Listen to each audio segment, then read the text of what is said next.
or those of their buddies in jeopardy through excessive caution. Every man must take with him into combat a certain knowledge that he has the inherent right always to defend himself against hostile action, wherever and whenever it occurs.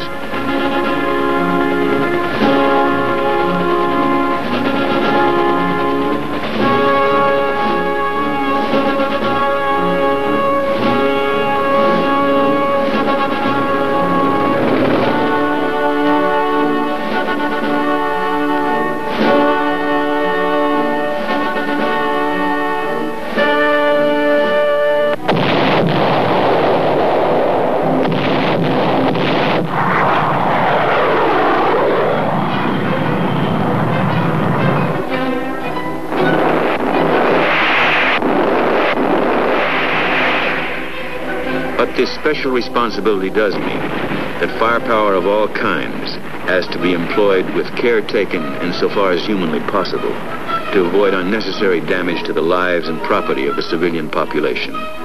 For the blunt truth is that death or injury to helpless civilians, even when it is unavoidable, works against us.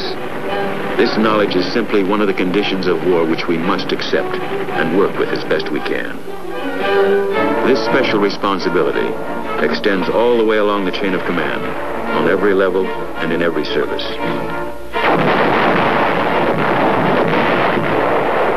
And it very specifically includes the man on the ground, who must face his personal responsibility through the sights of his personal weapon.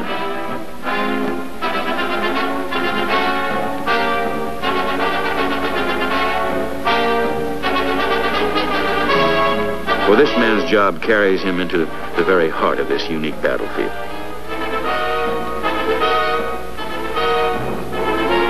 Precautions to eliminate needless casualties should be taken whenever possible. One example of how this can effectively be accomplished is the Air Force's practice of carefully marking targets so they can be hit with pinpoint accuracy.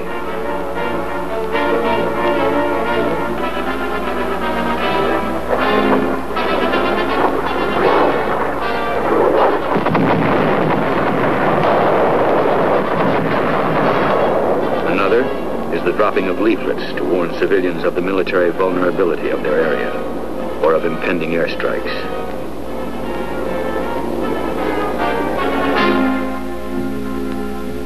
And still another is the use of broadcasts to warn villagers of ground operations.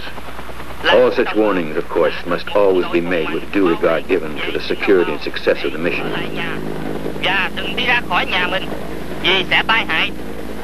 Rất tai hại đến cho mình. Và trong lúc chờ đợi xin đồng bào cứ ở yên trong nhà và sẽ có những thông cáo cho đồng bào. Xin đồng bào hãy tuân theo những thông cáo của. The villages have to be entered. They have to be searched and made safe. This remains an inescapable duty of war. But with careful plans made and executed, with every precaution taken that can be within the bounds of safety, and with every man aware of his own increased responsibility, it can be done with the least possible damage and danger.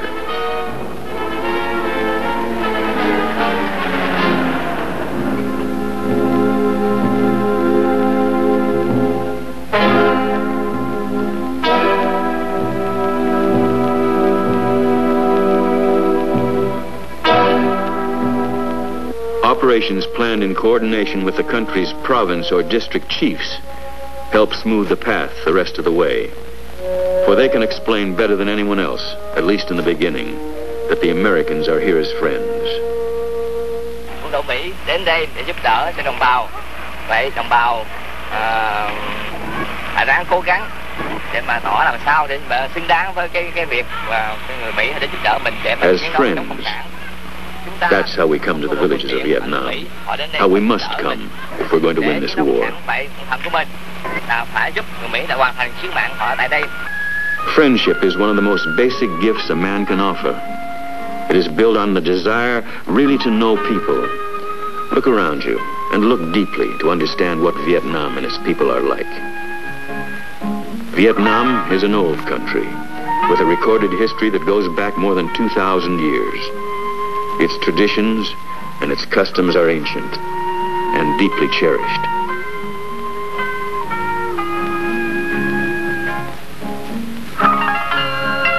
The Vietnamese himself, humble peasant though he may be, is the inheritor of this old tradition, and anyone who would claim his friendship must understand that about him.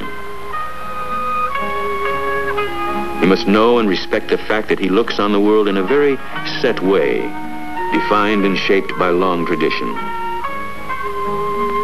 It is a world that lies always close to the soil and the elements.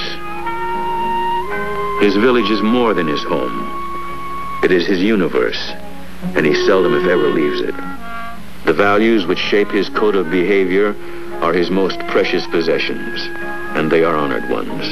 Dignity, self-control, respect for elders. His family is all important to him. All his family. Not only those immediately close to him, but distant relatives as well. Those living, those dead, and those in generations yet to come. Regard for the family is the center of his religion. Although many villages in Vietnam like this one are Christian, the majority are Buddhist. Whichever it is, the place of worship in the village is the focal point of community life.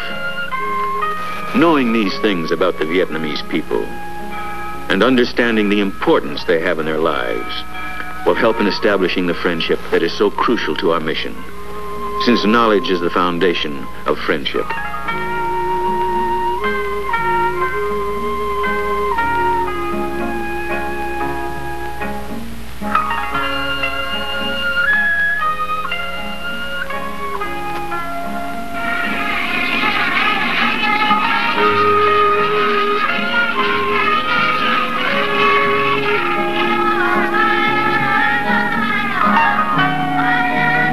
But beyond endeavoring to know and understand the Vietnamese, there is much more we can do.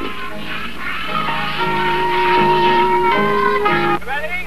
One again, okay? 1, 2, 3, 4,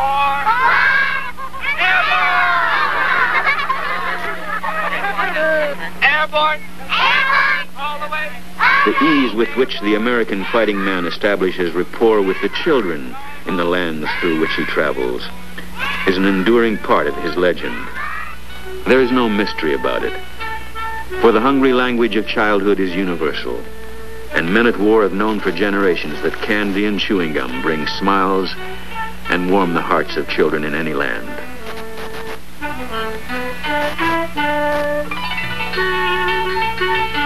But there is more to this legend than candy and color. And every man knows it who has watched happiness brighten the eyes of a child as the result of his own effort.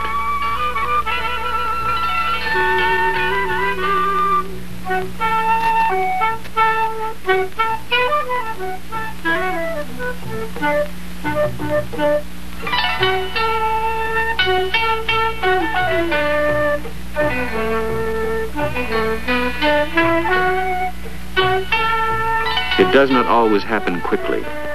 Even a child's friendship is sometimes slow to come. And how much more true this is of people who have known bitterly only the brutality of war and warriors, and who can escape only behind thick walls of silence and suspicion. Their friendship is not obtained easily, but with patience and effort, it can be won. A civic action plan supports every military operation.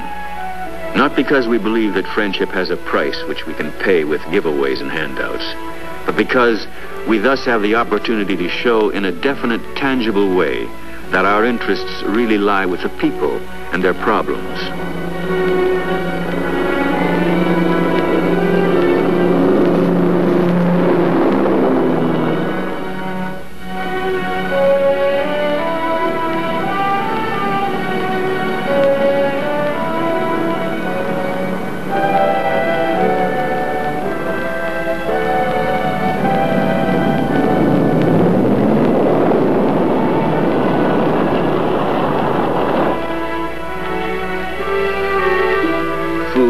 Sometimes clothing supplied by the various aid agencies are often as important to take on combat operations as any other kind of cargo.